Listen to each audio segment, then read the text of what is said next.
තෙරුවන් සරණයි පින්වත් හැම දිනාටම අද දේශනාවේ මාතෘකාව වෙන්නේ අල්ලා ගැනීම තුලින් ඇතිවන පීඩනය සහ ඒ බරෙන් නිදහස් වීම සඳහා අපි කළ යුත්තේ කුමක්ද කියන කාරණාව ගැන පුංචි පැහැදිලි කිරීමක් කිරීමටයි.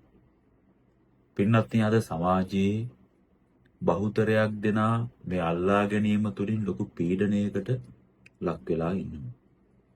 අද ගොඩක්ම මානසික පැත්තෙන් පීඩාවටපත් වෙන්න මූලිකම කාරණේ තමයි ඇයි මට මෙහෙම වුනේ? ඇයි අපිටම මෙහෙම වෙන්නේ? අපිට හැමදේම තියෙනවා. අපි හැමදේම පින්දහම් කරනවා. නමුත් අපිට හැමදේම ලෞකික පැත්තෙන් ලබන්න පුළුවන් හැම සැනසීමක්ම, හැම සැපක්ම, හැම සුවයක්ම අපි ලබනවා.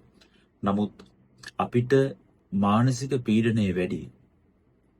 අයි අපිට මේ දේවල් නැති වුනේ? මම ළඟා කරගත්තු මං කැමති මේ දේවල් මට ලැබුණ නැත්තේ ඇයි? මට නොලැබුණේ ඇයි? කියලා වෙලාවකට අපි තමාගේ හිතින් තමන් වැළපෙනවා. හැබැයි පින්නතුනේ, අපි කවුරුත් හිතන්නේ නැහැ මේ පීඩනය ඇති වෙන්න මූලිකම හේතුව අපේ මේ අල්ලා ගැනීම කියලා. උදාහරණයක් ගත්තොත් අපි ලොකු කළුගල් දෙකක් අතින් අරගෙන ගමනක් යනවා. ටික දුරක් යනකොට පින්නතුනි අපිට ලොකු වේදනාවක්, හරි බරක් අපිට දැනෙනවා. ඒ බර නිදහස් කරන්න අපි තව කෙනෙකුට අපහාස කරලා තව කෙනෙකුට බැනලා වැඩක් වෙන්නේ නැහැ. ඒ බරෙන් නිදහස් වෙන්න නම් අපි කරන්න ඕන ඒ ගල් දෙක බිමින් තියන එක. ගල් දෙක බිමින් නොතියා අපි කොච්චර ධර්මයේ ශ්‍රවණය කරත්, අපි කොච්චර ගතින් දේවල් අතහැරියත් හිතින් අත්හරින්න හැමෝටම පුළුවන් කමක් නැහැ. මේ මනුෂ්‍ය ජීවිතේ පුළුවන් තරම් ලෞකික සැප සම්පත් වලින් මේ ජීවිතය ගත කරන්න.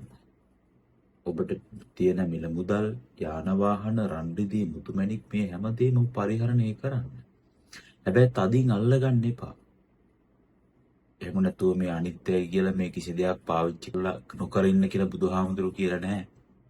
ඒ ලැබිච්ච ඔබගේ සැප පෙර ආත්මේ කරපු පුණ්‍ය ශක්තියෙන් ඔබ ලැබපු ඒ හැම දෙයකින් මාඩ්‍ය වූ ජීවිතය මේ ජීවිතය ඔබ ඒ විදියට ගත කරන්න. නමුත් ඒ හැම දෙයක්ම තදින් අල්ලගන්න එපා. ඒක මගේම විතරයි කියලා තදින් අල්ලගත්තොත් විතරයි පිළිතුනේ ඔබට ඒ වේදනාව ඇති වෙන්නේ.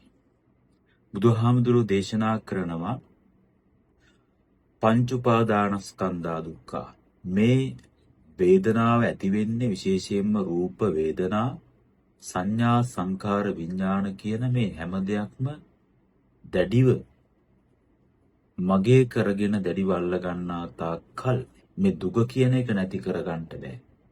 ඒ බරෙන් නිදහස් වෙන්න බෑ. ඒ නිසා පින්නතුනේ අපේ හිතේ තියෙන බලාපොරොත්තු නැති වෙනකොට ක්‍රෝධය, වෛරය, මම සහ මගේ කියන හැඟීම් පංචස්කන්ධේම බරක්.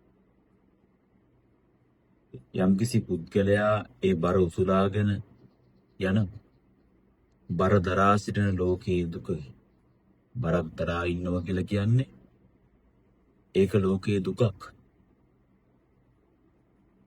බර අපි බිමින් තැබුවොත් ඒ බරෙන් නිදහස් වෙන්න පුළුවන්. ලොකු සැනසීමක් අපිට අත්පත් කරගන්න පුළුවන්.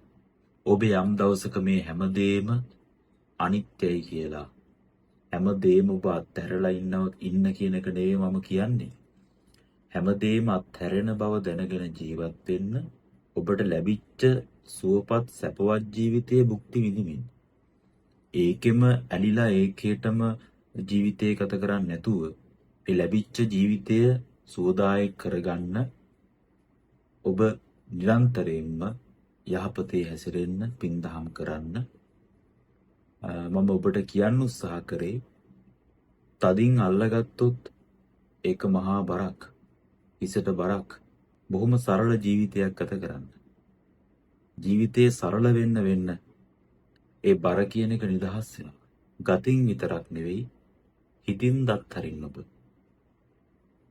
බොහෝ ඇත්තන් ගතින් අත්හැරියත් හිතින් අත්හරින්න බෑ නේද? අපි පින්කමක් කරත් බොහෝ ඇත්තන් ගතින් මහ ලොකුවට අත්හරිනවා. නමුත් හිතින් අත්හරින්න බෑ. බොහෝ අය පින්දාම් කරලා ඉවර වුණාන් පස්සේ මුලින්ම මොකද්ද බලන්නේ? මේක හැමෝම කරන්නේ නැහැ හොඳේ. බහුතරයක් දෙනා එහෙම කරන අය ඉන්නවා. ඒ කියන්නේ මේ පින්කමට කොච්චර වියදම්ද මගේ ගිනුමෙන් මුදල් කොච්චර වැය වුණාද? වැය කොච්චරද කියලා ඒ ගණන් බොහෝ ඇත්තම් බලනවා. ඉතින් ඒකෙන් අර නිකන් ගඟට කපපු විනි වගේ තමයි ඒ පින්කම්. ඒ නිසා පින්කම් කරන්න ගිහිල්ලා ගොංකම් කරන්න එපා. ඒ නිසා පින්කමක් කරනකොට ලෝකෙට පේන්න නෙවෙයි තමන්ගේ හෘද සාක්ෂියට එකඟව පින්දහම් කරන්න. එතකොට තමන් නිදහස් වෙනවා, තමන්ට මහා කුසල ශක්තියක් ලැබෙනවා. ඒ තුලින් ඔබගේ මේ ජීවිතයේ වාසනාවන්ත කරගන්නට සසර වසනාතුරු නිවන් දකිනාතුරු ඔබ කවදාවත් අසරණ වෙන්නේ නැහැ. ඒ නිසා පින්නතුනේ ගතින් අත්හරිනවා වගේම හිතින් දත් හරින්න. අන්න එදාට ඔබේ හිතට දැනෙන්නේ පුදුමාකාර සැනසීමක්, සැහැල්ලුවක්. ජීවිතයේ නිරතුරුවම ප්‍රශ්න එනවා. ඔබ අද ප්‍රශ්නයකට මුහුණ දුන්නොත් ඒ ප්‍රශ්නයට මුහුණ දීලා ප්‍රශ්නයට මුහුණ දෙන්න, ප්‍රශ්නය නිදහස් කරගන්න, ඒ ප්‍රශ්නයෙන් බේරෙන්න ඔබ පිළිතුරක් හොයනවා. ඒ ප්‍රශ්නේ ඉවර කරලා ඉවරුනහම නැවතත් ප්‍රශ්නයක් එනවා. එක ප්‍රශ්නයක් ඉවර වෙනකොට තවත් ප්‍රශ්නයක් එනවා. ඒක ලෝක ස්වභාවය. ඔබ හිතුවොත් එක ප්‍රශ්නකින් මම දැන් මේ ප්‍රශ්නෙන් මේ කරදරෙන් බේරුණා. දැන් මම නිදහස්. මේ සසරේ උපදින හැම ආත්මයකදීම හැම මොහොතකදීම ඔබ ප්‍රශ්න වලින් ඉවර වෙන්නේ නැහැ. ප්‍රශ්න වලින් ඉවර වෙන්නාම පිළිනොනේ අපි නිවන කියන එක අවබෝධ කරගන්නට ඕන. අපි තාම පෘථග්ජන මිනිස්සු. ඔබට දේශනාවක් මේ කරන්නේ පැහැදිලි කරලා දෙන්නේ. අපි පුළුවන් විදියට අනේකාට උදව් කරමින් අනේකාගේ දුක දැකලා ඒ දුක තවත් හැල්ලුවට ලක් කරන්නේ නැතුව දුකටපත් වෙලා ඉන්න අයටත් පිහිට වෙලා ඔබටත් ඔබ පිහිටක් වෙලා. එනිසා තමාගේ පිහිට තමාමනේ. එනිසා තමන්ට තමන් පිහිට වෙන්න, තමන්ගේ හිත පිරිසුදු කරගන්න තමන් උත්සාහ ගන්න. ඒ නිසා පින්නතුනි හැමදේම ලෝක ස්වභාවයක් මේ තියෙන්නේ. මේක ලෝක ස්වභාවයක් පින්නතුනි. අපිට ඕන විදියට ජීවිතය ගත කරන්න බෑ. අපි හිතනවා නම් අපිට මිල මුදල් තිබෙනවා, යාන වාහන තිබෙනවා, තාන්න මාන නිතල මේ හැමදේම තියෙනවා.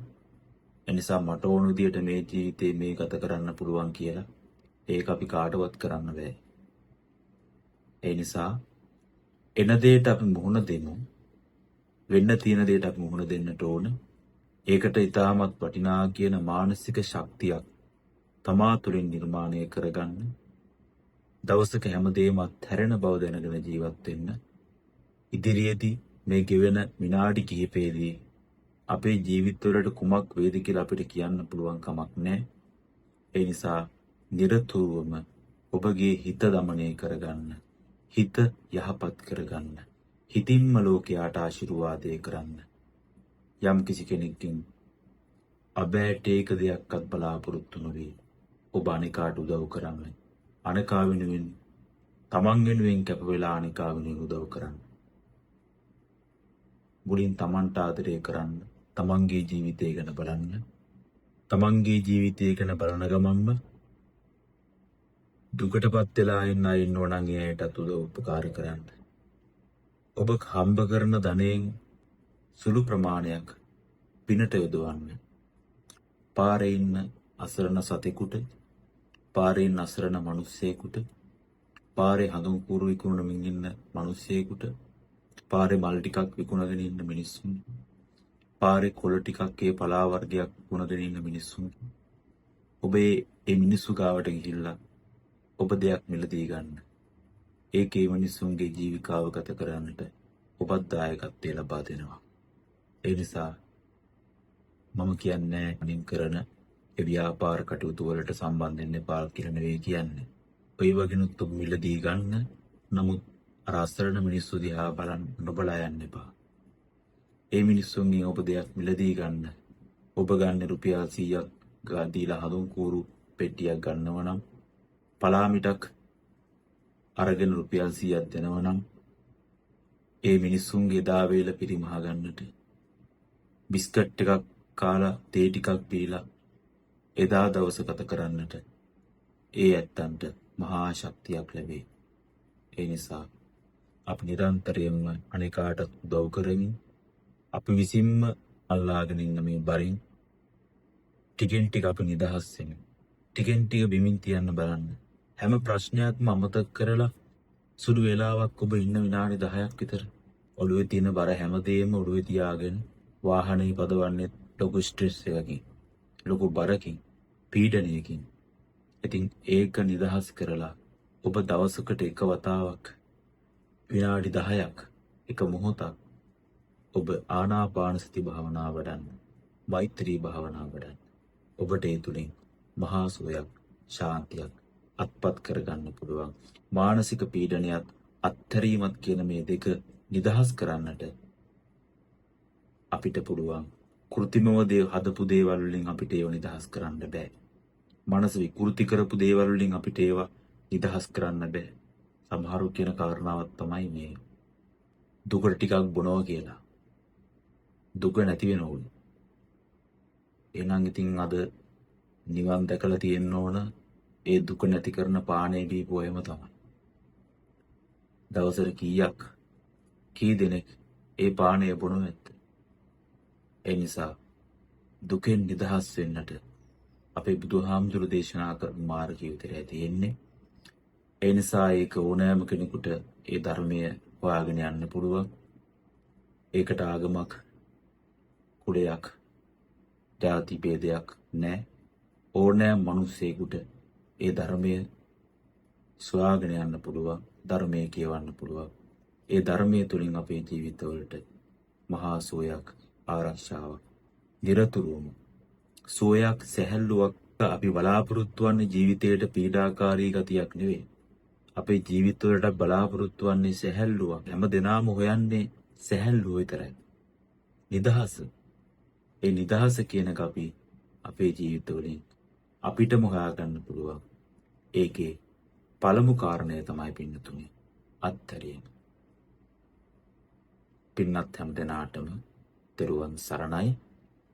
තවත් මෙවැනි දේශනා ශ්‍රවණය කරන්න ඔබට යම්කිසි අදහසක් තිබෙනවා නම් ඔබ සටහනක් ලියන්න. ඒ අනුව මට පුළුවන් අවබෝධයෙන් මම ඔබට කරුණු සිහිපත් කරන්නම්. දැනට මම මෙතනින් දේශනාව අවසන් කරනවා. පින්නත් හැම දෙනාටම තෙරුවන් සරණයි. යහපතක්ම වේවා.